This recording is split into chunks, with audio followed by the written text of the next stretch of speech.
Today's episode is sponsored by Craftsy. Whether you're new to making or looking to advance skills in a favorite hobby, Craftsy is the place to learn. With over 1,500 classes, there's something for everyone, from knitting and sewing to baking and cooking, gardening, embroidery, quilting, and more.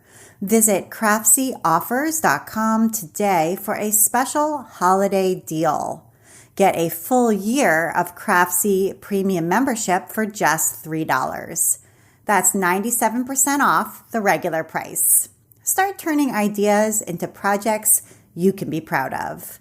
Thank you so much, Craftsy. And now, here's the show.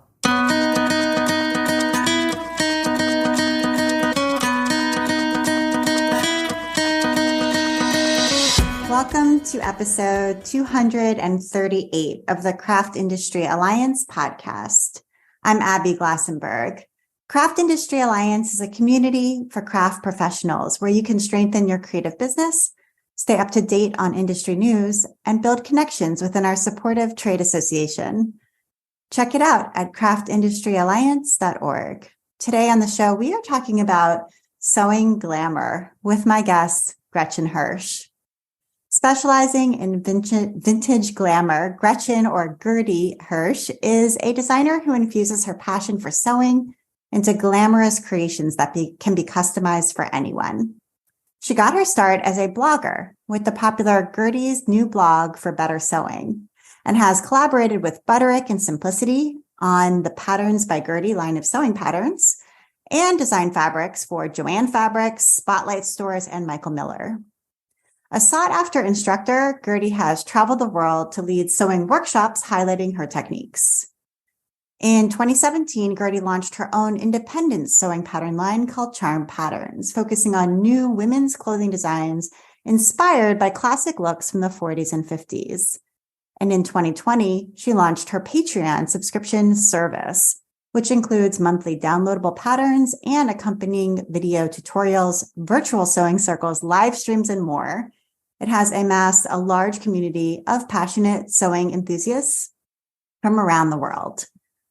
Gertie is the author of 5 books published by Abrams, including Gertie Sews Jiffy Dresses, Gertie's Ultimate Dress Book, and Gertie's New Book for Better Sewing, with 2 new books due to come out in the spring of 2024 and the spring of 2025. Gretchen Hirsch, welcome.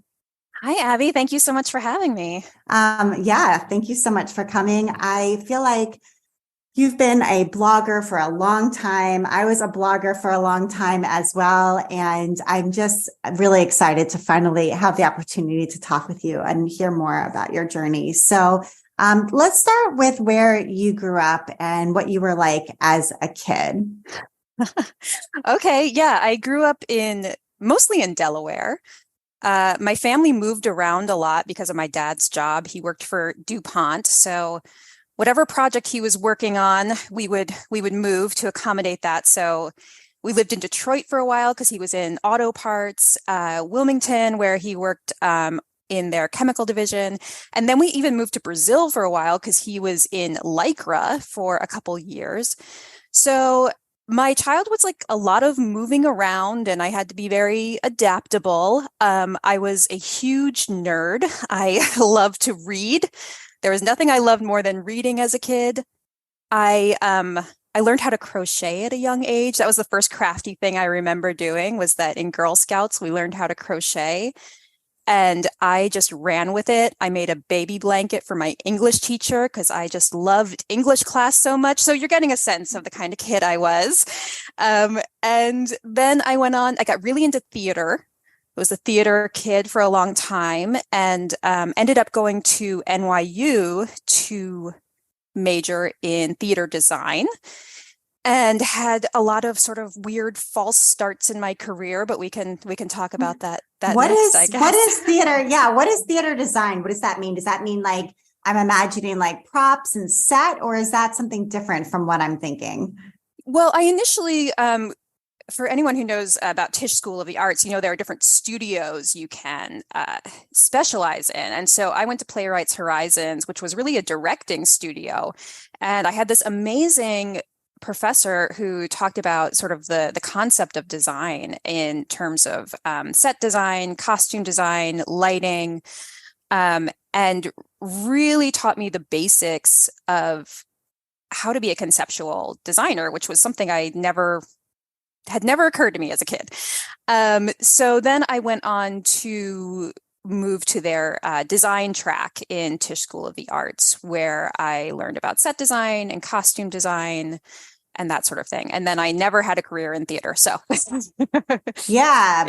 But really an interesting, I mean, maybe you never had a career in theater, but I feel like there is something theatrical about what you do now. So I do think it probably in some way came to be helpful, but we can talk about that. So what happened after graduation? Did you go, I know you worked in publishing for a long time. Did you get a publishing job right after?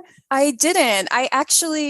The other thing I got really into at NYU was that I loved theater theory classes, performance theory, performance studies. So I thought, you know what? I think I want to get a graduate degree in performance studies and theater history. And so I actually immediately went to University of California at San Diego to start my PhD in theater history. I was 21 when I did this. And looking back, I think I was just sort of looking for I was a really academic person, and I what was the next schooling that I was going to attend, you know? And so I spent a few years there working on my PhD. I got to the point where I took all my coursework, but had not started my dissertation yet. And at that point, I'd done some assistant teaching, and I learned that this was not really for me. And at, the young age of 23 or whatever I was at the time, realized that a life in academia was not actually what I wanted. And I left this program, that must have been really scary to give up on it. It was. And I know my parents at the time were like, what is this child of ours doing with her life? And it was really scary. But I just knew at the time that if, it was sort of a sunk cost fallacy, I guess. You get to a certain point, it's like, okay, yeah, I have devoted a few years to this, but if it's not where I see myself going, there's no return on the investment for me, of time. So I ended up leaving, and for a couple of years, I was a bookstore manager, which, my love of books coming back. And I was the children's book manager at a Barnes and Noble for a couple of years and really loved that. I was still living in San Diego at the time. And it turned, there was a children's book division of Harcourt books out there for a while, which no longer exists. But there was an editorial assistant job that opened up at Harcourt Children's Books, and I applied thinking there's no way I'm qualified for this. And I went in and I did an editorial test, which, you have to write pretty much like a rejection letter to an author. You have to edit some marketing copy. You have to do a short editing sample. And it turned out I kind of had a knack for it, I guess. And I was hired in this position, which was I thought this was going to be my career. I thought, like, I've found what I'm going to do. I'm going to be a children's book editor. And so I worked at Harcourt for a couple of years. I ended up going to HarperCollins. I moved back to New York at that point because that's really where the publishing scene is. So I went back to New York. I was working at HarperCollins Children's Books. And that was the point where my interest in sewing started. Yeah. So that's where this chapter begins. Right. So It's interesting. I mean, theater, it's like presenting a story to people, for entertainment, to engage them. And, books are the same thing. It's a type of storytelling, very creative for sure, especially in children's books, with illustrations and the way the book is presented. It's really important. So there is some through line there around that sort of like creative storytelling. I feel like that connects the two. Yeah, 100%. And I, thinking back to what I learned about design in college, and then what I learned about writing and editing in my publishing career, I use all of those skills now. So it's not like it was lost time, but sometimes it feels like I was a little directionless in that era. Yeah. So you talked about learning how to crochet when you were young in the Girl Scouts and really loving doing that and making the blanket for your teacher, et cetera. So, but I know you also had learned how to sew from your mom when you were young. So what was the sewing like when you first learned? What did you make and what did you think about it? Yeah, my mom is a really big sewer.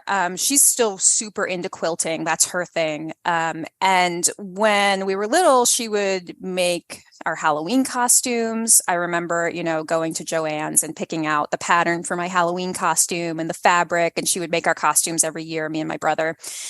And so sewing was just kind of like a part of my childhood. I did have an interest in learning. So my mom, she taught me the basics. And then she signed me up for a garment sewing course. I can't remember exactly how. I'm really bad with dates and ages. So it was, I was young. And she signed me up for this garment sewing course. And it was the 80s. So we had to make a vest and oh my gosh, I made a vest as well at Joann Fabrics in Maryland. Yes, around that same, 8th grade. Yep. Oh my God. My vest was horrible, but I do remember it well.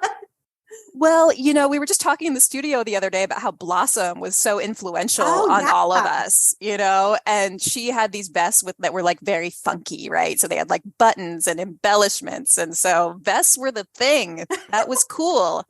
Yeah. So I made a vest and matching hammer pants, another staple of the era.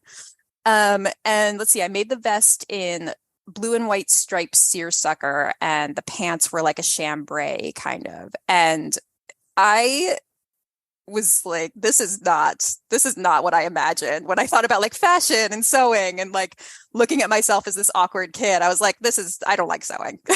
This is not for me. So I actually didn't really take to sewing as a kid.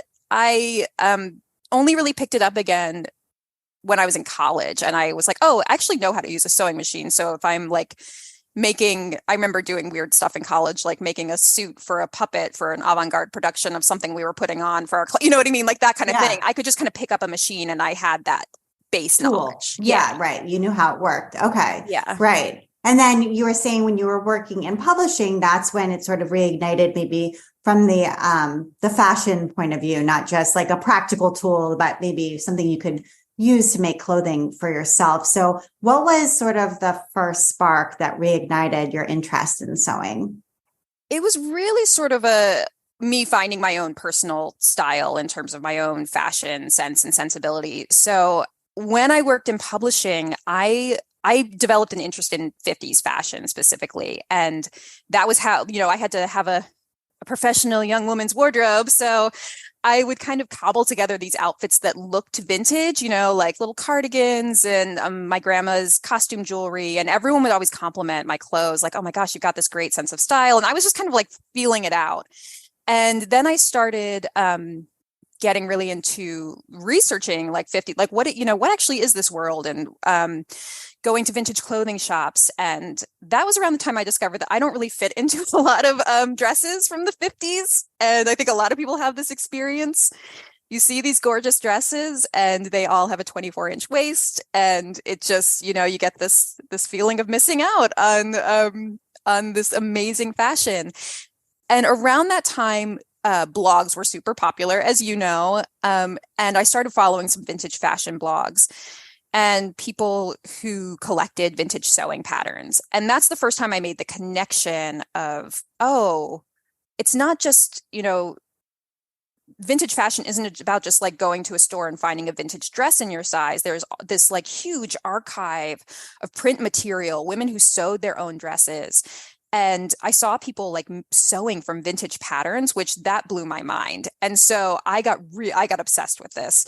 And that's when I started, sewing again, picking out my own patterns, going to Joann's, buying, the horrible polyester brocade. Sorry, Joann's, but buying the brocade and trying to make my own vintage looks, and just starting what was obviously a really long process and journey. Yeah, right. And I appreciate that you mentioned Joann, only because I feel like so many people I speak to who are beginning on a journey toward becoming obsessed with craft in some way, they start at the chain store, because where are you going to go? Like you're going to go to the store that everybody knows about and buy what's on the shelf. And that's the beginning. And maybe later you'll explore and get into more specialized things that are sold at, stores that have different things. But I do feel like there's such an important role that chain store plays in sort of the whole universe of the industry.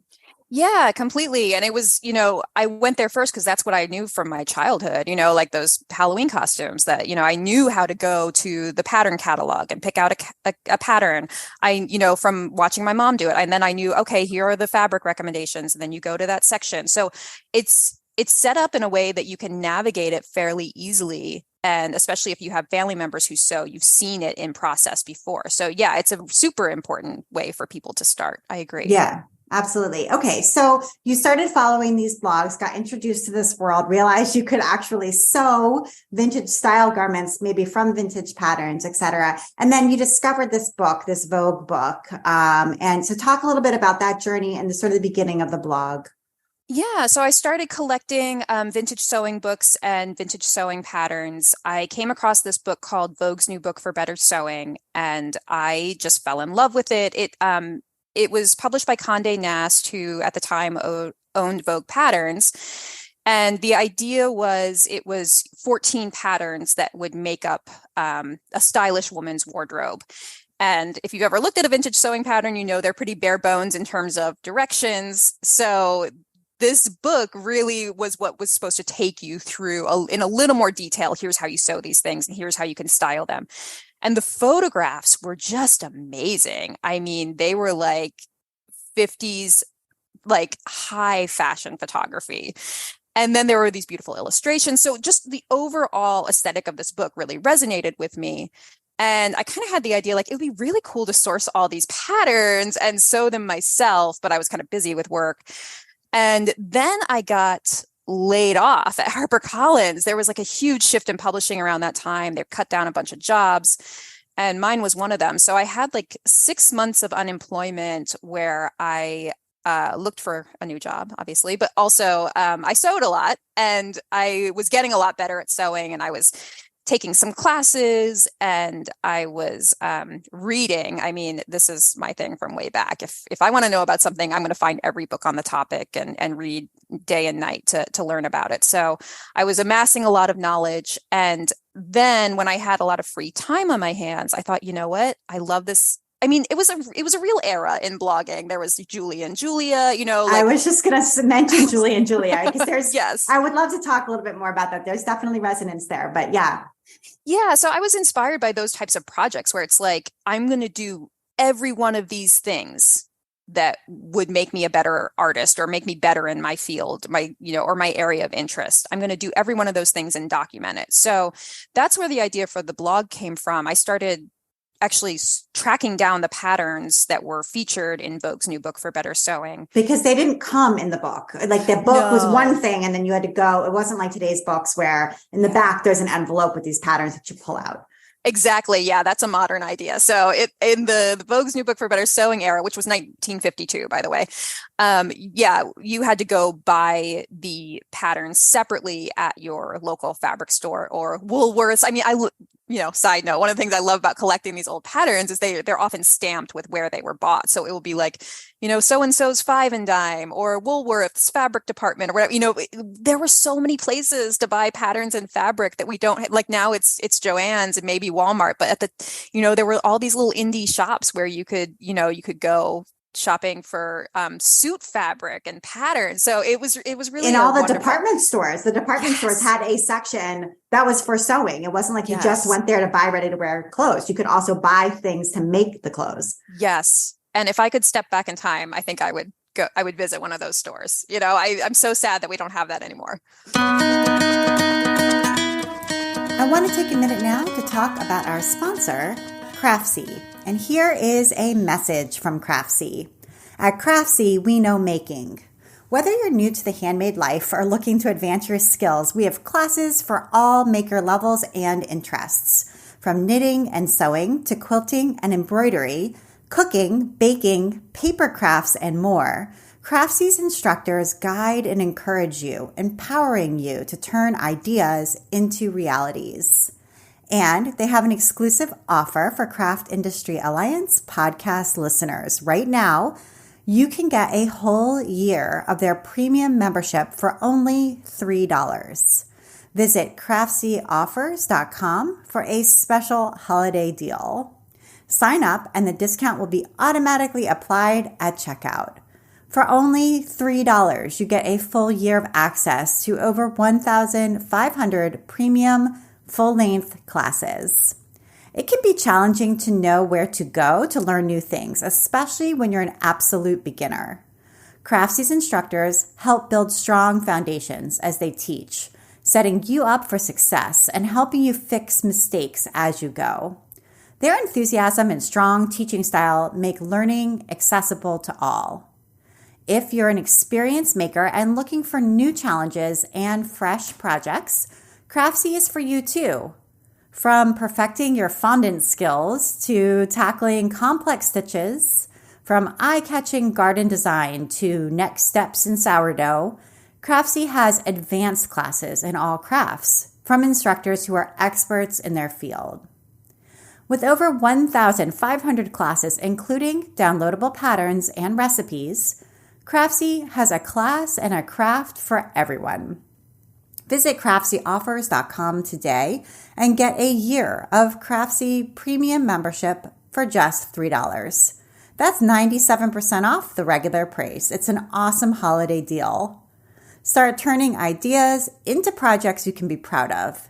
Get this exclusive offer at craftsyoffers.com.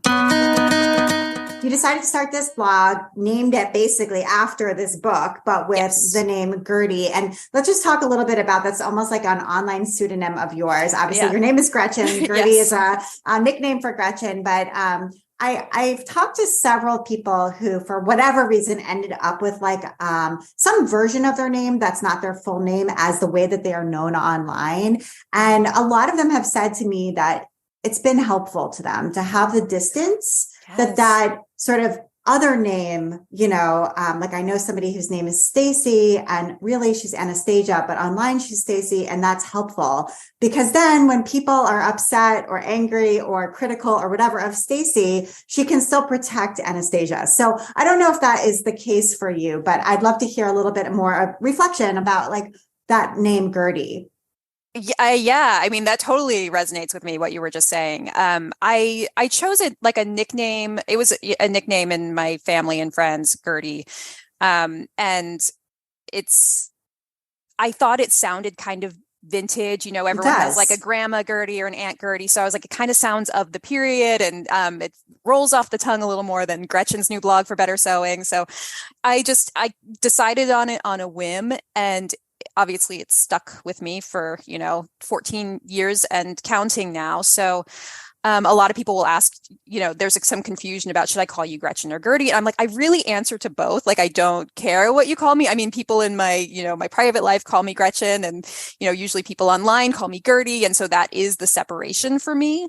And I have really come to love having the separation because it's almost like having a dual personality in a way. Like Gertie is the sort of like glamorous one who does these amazing photo shoots and, she dresses in satin dresses. And then Gretchen can be the one who's at home in her sweatpants. You know what I mean? And I get to have that off switch because, I mean, one of my main role models, I would say, is Dita Von Teese. And one of her things is like vintage glamour all day, every day. And that is not my thing at all. Like, I want to be able to turn it off. I want to be able to go home and be comfortable. And I recommend that to everyone. Like, yes, it's fun to dress up, but it's also fun to go like have a private moment at home and recharge. And so that is becoming more and more part of my life now, is that I need to be able to turn Gertie off and go be Gretchen. So it's been really helpful for me just in terms of my mental health and the pressure of running this business is that, Gertie is someone who can stay at work and Gretchen can be at home. And so how did the exercise go of sewing through this book? I mean, it is a challenge. And I know you did achieve a lot of it, but I don't know that you achieved all of it. So what was the reality of the book like?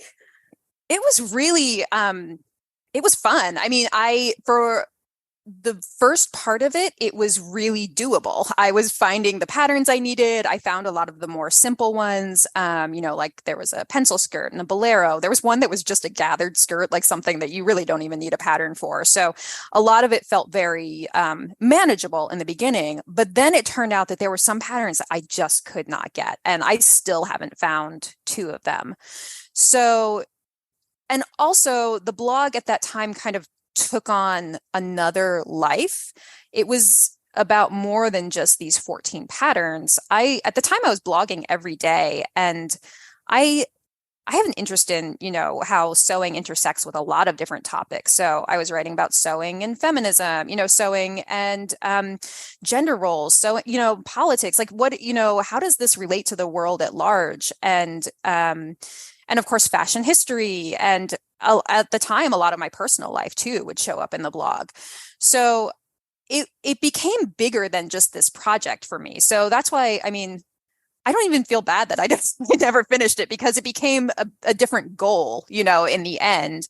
And after a year of blogging, I heard from a book agent who suggested turning the blog into a book.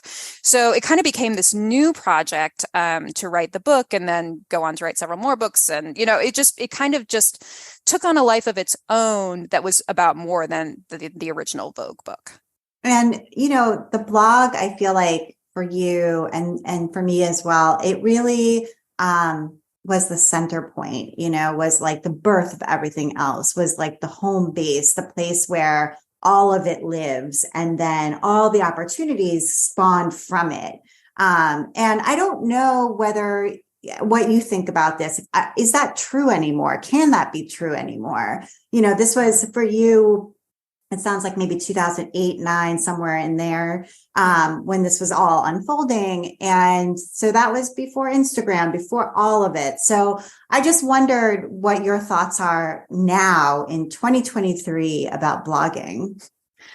Yeah, I mean, we've seen so many shifts in social media and the way that people can, gain a following. And when I look back at that like 2009 era, for me, it was like such a specific and special time in terms of what you could do online. And it's totally changed now. I can't imagine. I mean, I don't know. I could be wrong because I'm sort of out of the blogosphere now, but I can't imagine someone building a huge blog following anymore. I see obviously TikTok and Instagram and all of that, and there are other ways that you can gain a following. But it was really special in that it was a long form medium in some ways. We were writing these long posts and, very intimate thoughts. And you could do these long form tutorials with lots of pictures. A video wasn't even, I make it sound like I'm like from the dark ages or something, but like video wasn't even that big at the time. And vlogging was a new thing after blogging. And, so yeah, I can't see it happening the same way anymore. I feel like people, they have other ways to gain followings, but I'm actually really grateful that I started when I did, because I think it allowed me to highlight what my skills are, which are, I come from a writing background, from a book background. So blogging was really the perfect medium for me. And let's talk about that first book. So what was it like to write that book? I know your editor at Abrams was Melanie Fallick, and she's such a sort of special partner to have, especially when going through a first book project, because she has so much experience and just a very specific point of view and great guidance. So talk a little bit about what you learned during that process, about yourself, about publishing, about sewing, about what people wanted, et cetera. Yeah, I mean, that book project was just so ambitious. My first book was called Gertie's New Book for Better Sewing. So it had this weird sort of like take on the blog, became based on the book, now became a book. And it was huge. And yeah, Melanie is she's a very ambitious editor. She was going to make this the best book it could be. And I feel, looking back, I think I was a little out of my element. And I would love to go back and like do a new edition of that book sometimes, I think, because having what is essentially supposed to be your definitive book, right out the gate from being a blogger and never having written a book before is like, it's a lot. And it was overwhelming. And I had never done a photo shoot before. Now I do a photo shoot like every 2 weeks, it feels like. But at the time, I didn't know how to style a photo shoot. I didn't know anything. And now I basically run my own pattern publishing company. You know what I mean? So how far I've come in the time. I was really just a baby. But I learned so much. And now I feel like I can write a book without the kind of pain I went through on that one, Yeah. And even the title was something that, right, Melanie helped to shape. Yeah, definitely. So when I first met with Melanie, I know she was the one who suggested, well, I feel like this book you should be on the cover. You should be the one modeling the garments because that's what it comes from your blog. This needs to be an extension of your blog. And so yeah, she really shaped the look of the book, just the scope of it, everything. And that's where that resonance between Julie and Julia comes in, right? So there was a period of time where there were quite a few sort of blog to book projects that went on. And hers, certainly because of the movie, became probably the most well-known. But yours was one as well. I don't know how you feel about that now, looking back. I feel great about it. I mean, I feel like I said, I feel like it was a really special time. I just feel like it was a special time in media history because people could do this kind of project and have it gain widespread attention, and you could write books, not just a 30-second TikTok.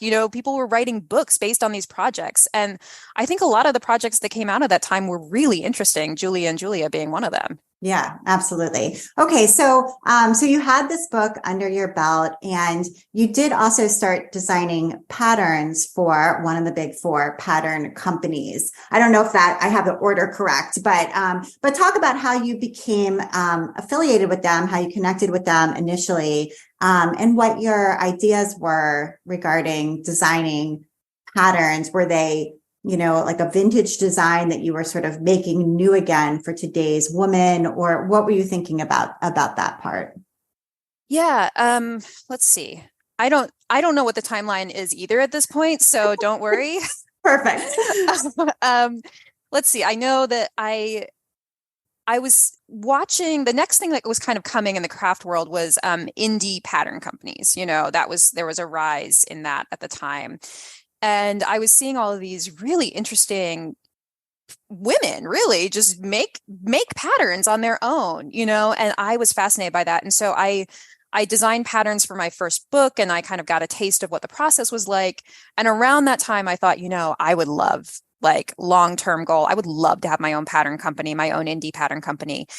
And I just knowing myself, I knew I wasn't ready. Like, I did not have that capability. I didn't have enough knowledge. I didn't have enough experience. So one thing that occurred to me was that I could approach one of the big four. And, basically the way I proposed my book, I could propose a pattern line. And so the way I put together my book proposal for Abrams, I put together a pattern line proposal, and I sent it to a few people, and I got a great response from, at the time it was Butterick McCall's Vogue. Went in to meet with them, and they loved the idea. I mean, I think they're doing more licensed stuff now, but at the time, I don't think they'd ever worked with a blogger before. And so they just liked it. And so I was like, okay, well, that was easy. And we started working together. And the way I pitched it was, there are all these vintage patterns out there, and a lot of them are really hard to find. They're $200. They only come in a bust size 32, and they're unattainable. They're like the holy grail patterns. that people in the sewing community want, but they're inaccessible for a multitude of reasons. And so I said, what if we could reproduce those patterns in a modern way so that they become accessible to people? And so that was the idea. So my first two patterns for them, one was a princess coat, which is, princess coats can go, like the actual garments, for up to $1,000, sometimes more now. So, and then the patterns can be really expensive too. So that was one I knew I wanted to recreate. And then one that was, it was inspired by a designer named Peggy Wood, who did these draped Hawaiian kind of dresses with really beautiful bodice details. So I started out with two really ambitious patterns, which is kind of over ambitious is kind of my thing. I, looking back, have realized, and I went on to work with Butterick for many years and would do several patterns a year, usually 2 a season. And that was a great relationship. And I learned so much about pattern design, and I did my own drafting, and I did a lot of the modeling for those too. But, I would just go into the city, go to the Butterick headquarters and do a shoot there. And so really, I mean, that partnership was amazing because I got the guidance of such an established company and was a licensed designer within their brand. So I've really learned so much from that partnership. Yeah. And, it's difficult to get a master's degree in what it is that we do. Yes. So in that way, I feel like these partnerships, that's the education. And although I know you took quite a few classes at the Fashion Institute of Technology, whatever, and also like some private classes too with a seamstress. Mm-hmm. I people always tend to refer to me as self-taught, which is fine. I didn't go to school for this, but I also invested a lot in my education, which I think is really important. So I do like to highlight that. I went to FIT. I took a random assortment of classes. I did take pattern making and some draping. And then I also took millinery, which I feel like I learned what a weird old school skill. I learned a lot from that. And I wanted to learn more draping, so I found a private draping instructor who taught me the basics there. Anytime I saw an advanced pattern making class at like an independent studio, like with Kenneth King, I took his moulage class, basically drafting your own bodice. I took a pant class with him. I just all those like Threads magazine instructors, Susan Calgi. I sought out these people and just learned as much as I could. And I think that's such an important part of this is like investing in your continuing education. Yes, absolutely. And continuing to learn. So, and this partnership with Butterick, it sounds like was part of that education and was really helpful to you. And you went on to write several more books, which we referenced in the intro. And writing a book is a huge time commitment, and it's difficult to run a business at the same time that you're writing a book. I don't know what your experience was like with those other ones.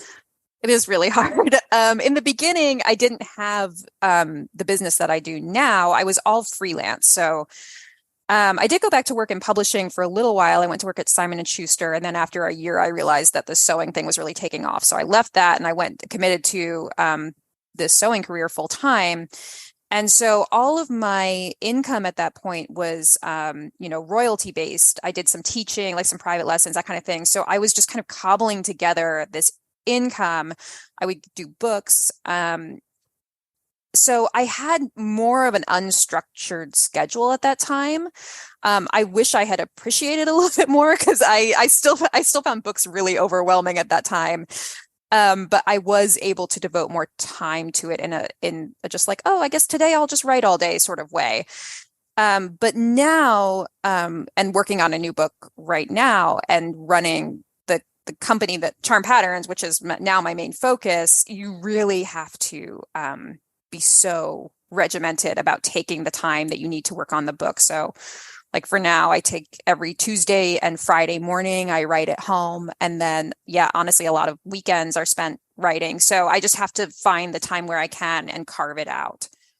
Right. And then you also designed fabrics for Joann and Spotlight in Australia. And these were fabrics that, at least some of them were unusual in a way. Like they were the kind of fabrics, at least the prints, that you would see on a vintage garment, right? Like these border prints, which are sort of out of fashion in a way now. Like you don't really see those in a I don't know, like on the shelves and when you're shopping for fashion fabrics. But they're really collectible and beautiful. So talk a little bit about how you came to have a partnership with Joann, because again, I feel like Butterick, they really hadn't done a licensing deal with a blogger. I don't know whether Joann had either, or, was that new for them when you came along? Did you pitch it the same way as you pitched to these other two places?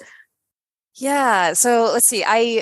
The deal with Joann's, well, it's actually with Fabric Traditions is the company that I licensed to. And that came about through Butterick. So at that point, I had these relationships at Butterick, and talking to one of the execs there one day, they said, it would be, we can put you in touch with a couple of fabric companies if that's the kind of thing that you would ever be interested in. Because at that point too, pattern companies, fabric companies, they all kind of worked together. I don't know if it's still the case. I'm kind of out of that world a bit now, but they wanted to sort of cross market things. So you would have a dress shown on the envelope cover in a fabric that was just released and on the end cap at Joann's. You know what I mean? So that you could go to Joann's, like we were talking about earlier, and make that entire look. So there were these partnerships going on, and they recommended a couple companies to me and put me in touch with people, and I ended up really connecting with Fabric Traditions. And I pitched a line to them again. I feel like, I know now how to say, like, okay, imagine this new line. Here's what it could look like. Here's what I want to do. And the way I pitched this line was these fabrics that you can't find anymore, like you were just saying, border prints, novelty prints, to make garments with, not just quilts. What if we could what if we could walk into a Joann's and find them? And so a lot of that pitch, the inspiration came from photos of vintage dresses, and border prints were used so heavily in the 50s, like rows of gorgeous roses around the hem of a dress. So the fabric has to be specially designed for you to be able to do that. And they were a little hesitant about border prints. They thought no one likes these anymore. This is not a thing that people really like. I said, I really feel strongly about this. Let's just try it. And so we did one border print my first season, and it was sort of like on a silvery dove gray background with white polka dots, and then pink roses growing up from the border. And I loved it so much. One of my favorite things. And that was the top seller. So it was really great showing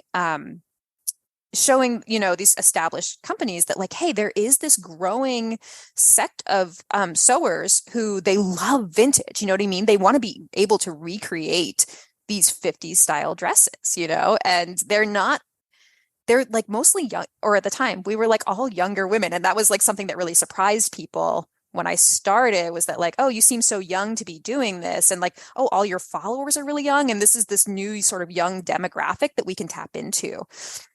Yeah. And let's talk a little bit about that vintage era. So the 40s, the 50s. I think there's some people who would say, well, why go back to that time period in women's history, right? Women were not able to, enter the workplace. They certainly didn't get equitable pay. They were secretaries, all of that. And, kind of Mad Men era, like maybe that isn't where we want to go back to. So how do you react to that when people confront you with that idea? Yeah, that was sort of a criticism of my blog very early on. This is not an era I want to, people were saying to me, this is not an era that I want to revisit. It was terrible for women, terrible for a lot of people.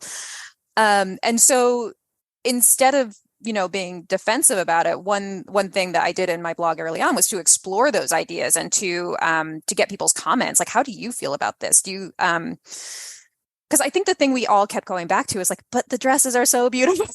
You know what I mean? Like there's no other era in fashion history that compares to this in terms of like the beauty in the silhouettes, to me. You know what I mean? And so, and I think that's pretty indisputable. Like people like Christian Dior, like the way they were introducing this new silhouette that was so artful, so gorgeous.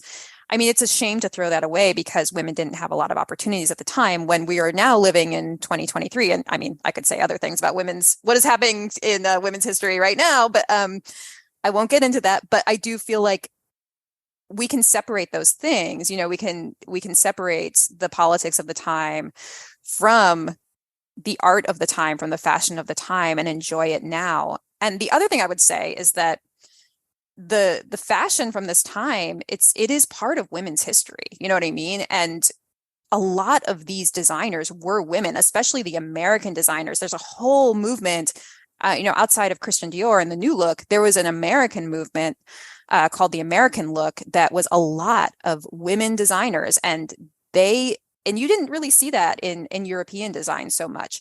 And so this was part of women's history and part of how women made a name for themselves at that time.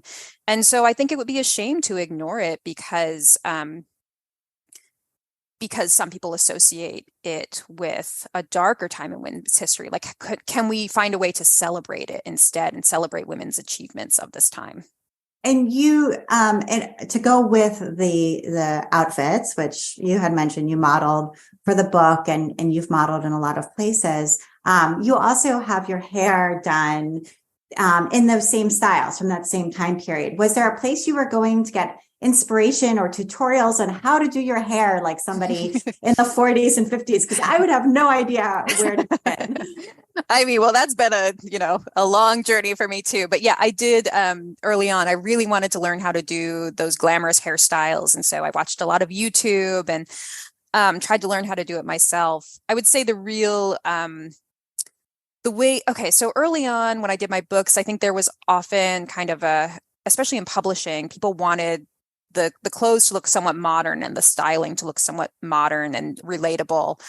But then when I started Charm Patterns, which was 2017, I really wanted to just go all into this vintage look. And so I thought, okay, like no more holding back, no more trying to it's vintage, but it's also, no, it's vintage, let's just go full vintage glamour.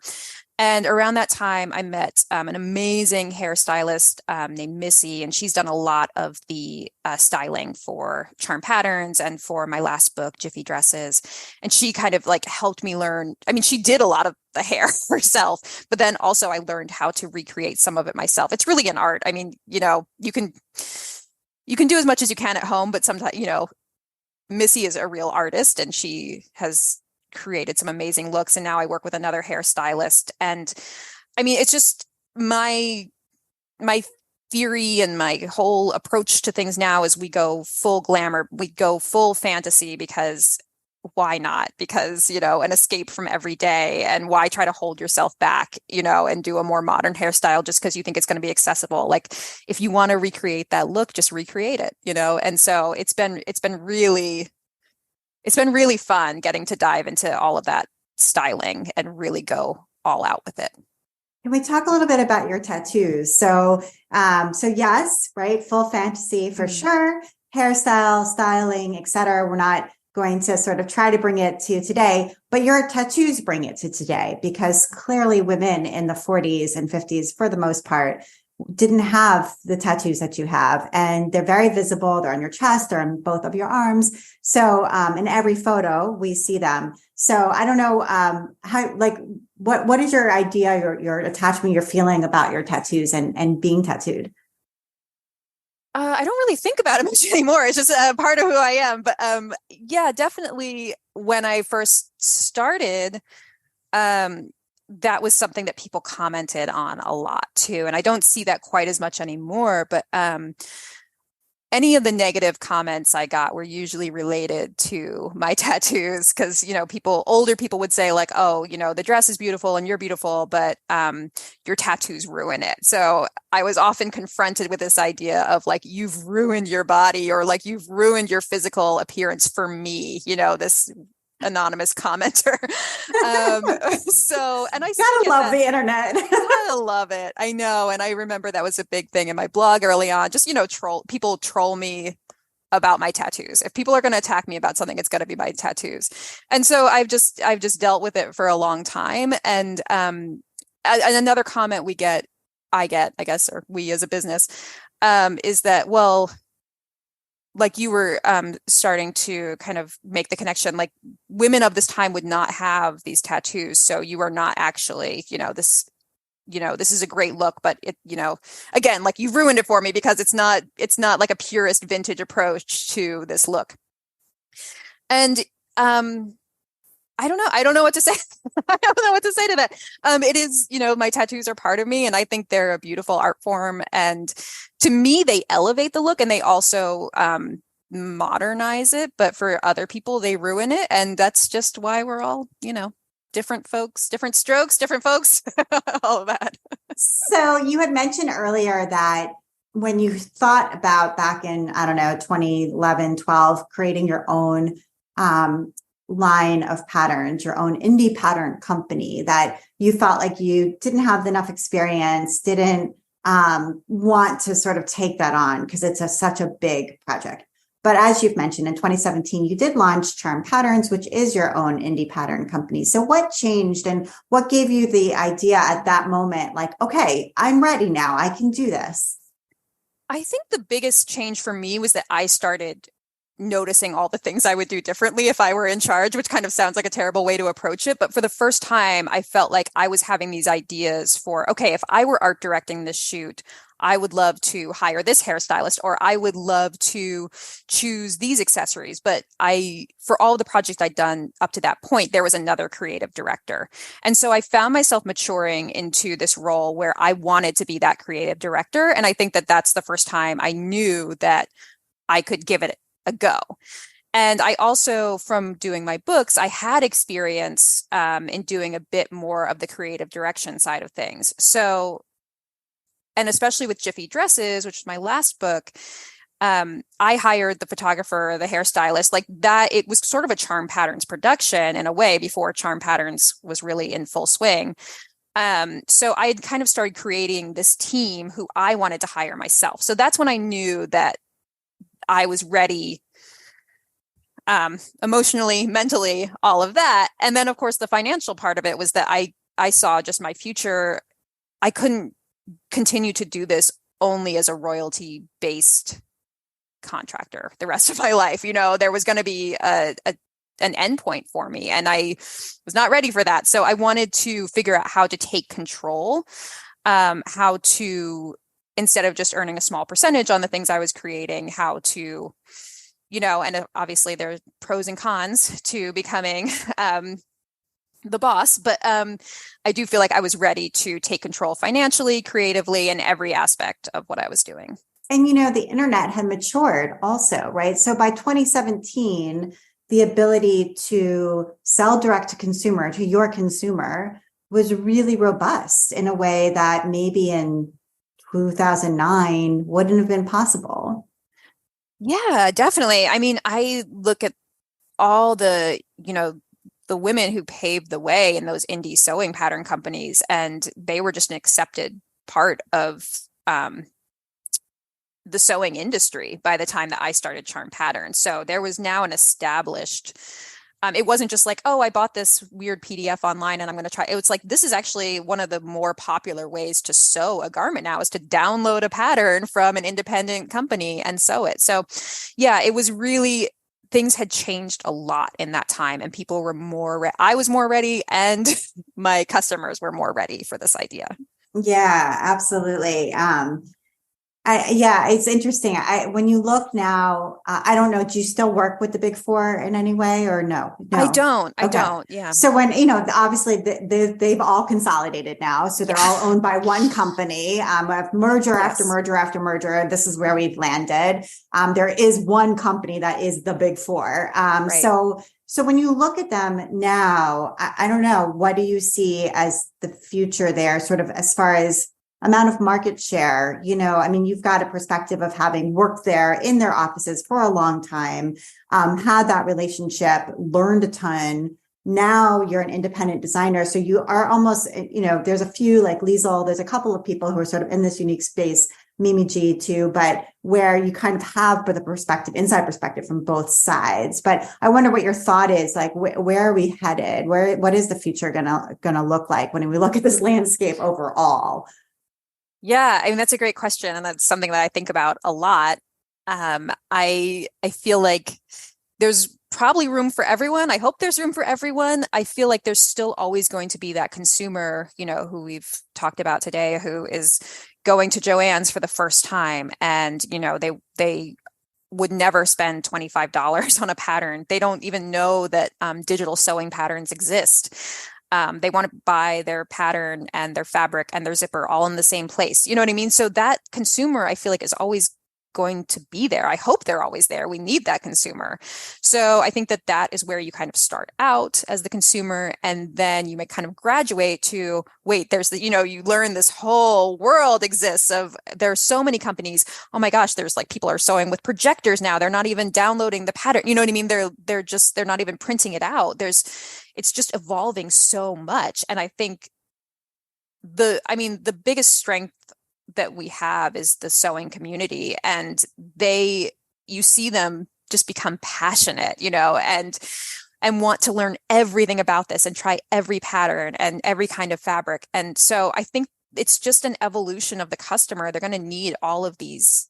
They need us all, I hope, and I think that, yes, for the most part, the experienced sewer is going more digital, is a little more savvy, is willing to spend a little more money on a pattern, but the beginning sewer probably isn't.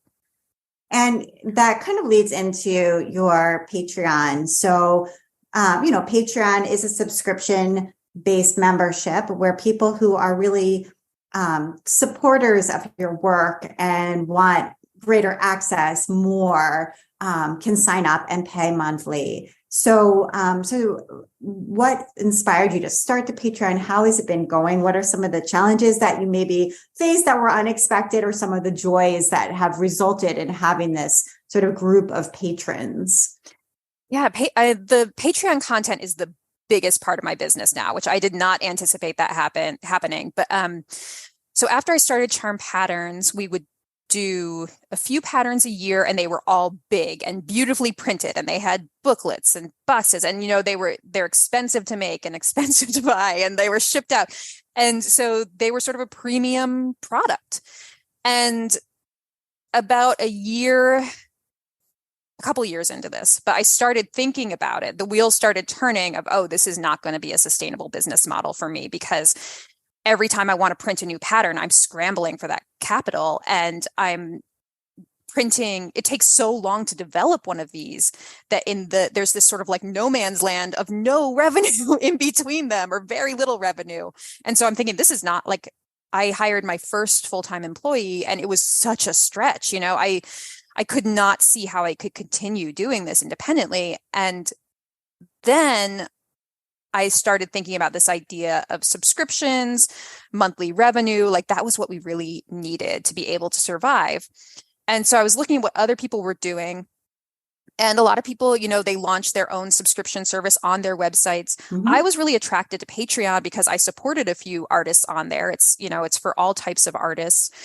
And I really liked their model and the way that they approached it. And one in particular who was really influential to me was Christine McConnell. I love her work and love what she was doing on Patreon, and the way she was kind of taking the, control back of the way that she was, publishing and producing work. And so I was really inspired by her, and I started to kind of sketch out this idea for my own Patreon that would be a sewing pattern-based Patreon. And so I launched that in February 2020, the month before everything happened in the world. And it was, really the perfect timing. People were really starting to quarantine, stay home and sew. It could not have happened at a better time that I launched the Patreon.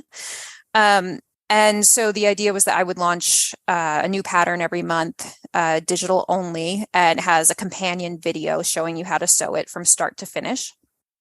And then there are also monthly live streams. There's a Discord server. There's a whole community where people can connect with each other.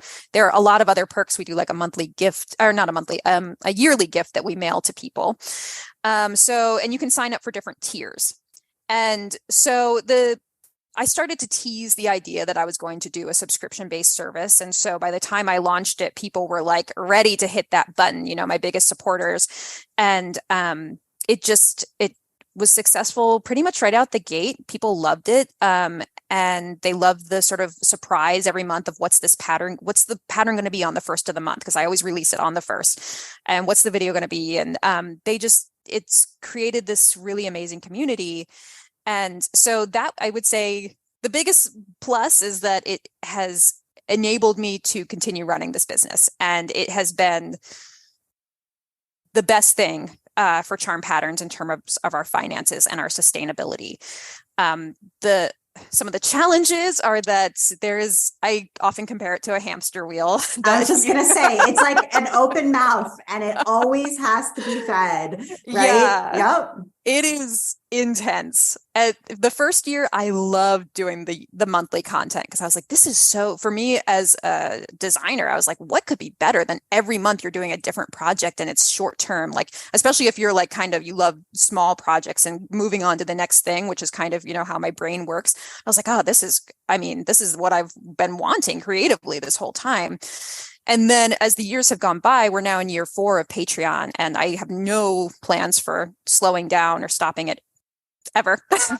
Well, yeah, we'll see about that. But I just want to keep going. And it's like it's a hamster wheel that you cannot get off. And every, as soon as you release that pattern, we're already in meetings talking about the next launch. And at the same time, we're trying to keep Charm Patterns going because we're still doing, probably 6 big releases with Charm Patterns, which is sort of the umbrella brand that Patreon lives under. And then, of course, people want YouTube videos. We try to keep the YouTube channel going. I'm writing a book, So there's it's really hard to kind of manage it all. And it does feel sometimes like there's never enough downtime, to kind of regroup. But on the other hand, the income has allowed me to hire a team. I've about 10 to 12 people working with me now. And so I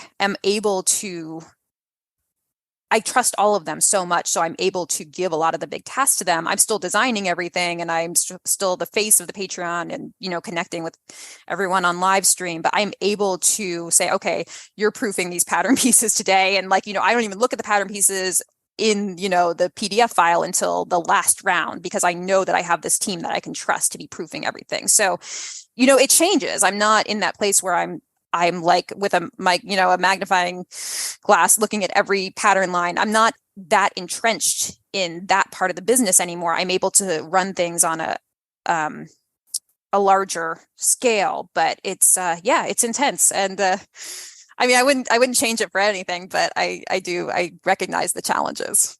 And you're writing 2 new books, which we mentioned in the intro.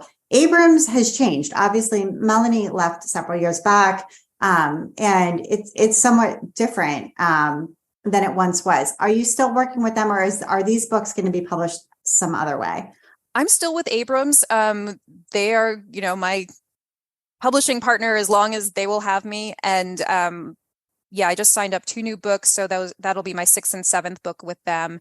And it's a very different company these days. But I think I'm also I'm a different company these days. So I don't need the guidance and the hand holding that I needed early on. I do have direction from them and their support in everything, but also the way that I create my books now is with the Charm Patterns team. So it's sort of like they're hiring the Charm Patterns team rather than just one person. So we create I write the book, and now the next book has 3 patterns in it. So we are working on those patterns, and they're in the Asana schedule, just like every other Charm pattern is, so we are creating as a team, and I have full confidence in everyone that I work with and that we're able to create an amazing product. And then I check in with my publisher every now and then. So, but when I first started working with Melanie, it was like, I would stay at her house overnight and she would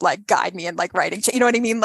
It was such a different time. And now it's just it's a different era. And, I do love having the creative control that I have now. So I've been really happy for the way it's been able to change too. And I want to make sure we get to your recommendations, because you have some really good ones. One of them is digital sketching with Procreate. I know a lot of our listeners use Procreate. So how do you use it? I just started this maybe 2 years ago, so I still feel like I'm getting the hang of it. I would always sketch on paper, and I even released a sketchbook of my own with Abrams, using a croquis. And then I kind of got into this idea. I saw people using Procreate to sketch, and I got interested in it. And so I got a new iPad, I got Procreate, and then I was like, how do I do this? And the way I learned was I started watching a bunch of YouTube videos from illustrators. And I would follow one of the first tutorials I followed was like how to make a cute little vintage style ghost illustration for a Halloween card, like totally unrelated to fashion. I was just like, let me just draw this cute picture along with this person who's showing me how to do it. And I love these tutorials. I learned so much from them.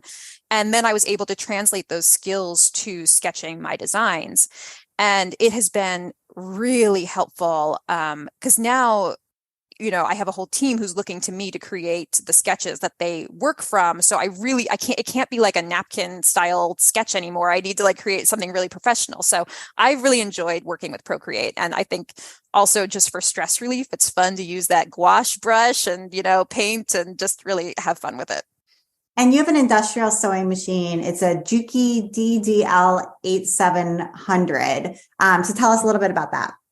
Yeah, I just wanted to mention my industrial because it's my favorite machine. And I know that a lot of people, when they get into the business, especially for home sewers, they think that they always need to sew on a home sewing machine.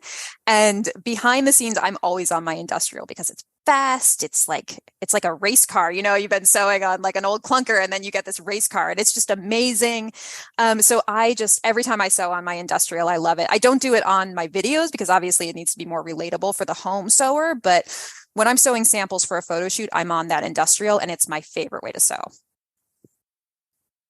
And your last recommendation, which we'll put a picture of her in the show notes, is your studio cat. It sounds like you've always had cats. I do. I'm a cat person from way back. And I now have 3 cats at home. And I also now have a studio cat. And I just want to I recommend cats in general, but I want to recommend the concept of having a studio cat. I adopted Elvira, is her name, when we actually had a little bit of a mouse problem in the studio. And we work in this old industrial building, and I think a lot of people may encounter this. You get unwanted visitors. And so I was like, well, we can't have this because we have pattern inventory, we have fabric. So there is a cat rescue in my building downstairs, and they also manage the building. There's like some relationship there. And so when I said, I need to figure out our pest problem here, they said, well, we could lend you a cat. And I was like, well, that's the cutest solution ever. And yeah, I'll borrow a cat. And so of course I fall in love with this cat. We named her Elvira. And she's our studio cat. And also, I will say, if you ever, work in an old industrial building and struggle with mice, they just smell a cat and they will not come into your studio. So that's my hot tip for you there. So as soon as we got an Elvira, we never had a pest problem again. And also, she's so cute. And she is like stress relief. I was going to say, yes. Oh my gosh. Yeah. When you're just having a rough day, just pet Elvira and you feel good. And the other thing is I think there's like a concept of barn cats for a lot of people, or like shop cats. There are a lot of cats who need rescuing. I'm very pro adoption when it comes to animals. There are a lot of cats who need rescuing who may not be that appropriate for a home for whatever reason.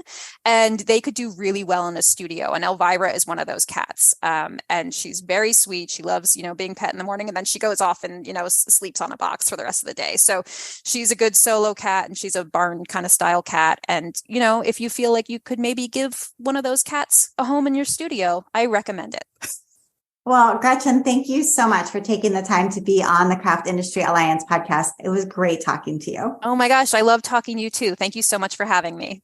And you've been listening to the Craft Industry Alliance podcast. I'm Abby Glassenberg. Today's episode was sponsored by Craftsy. Whether you're new to making or looking to advance skills in a favorite hobby, Craftsy is the place to learn.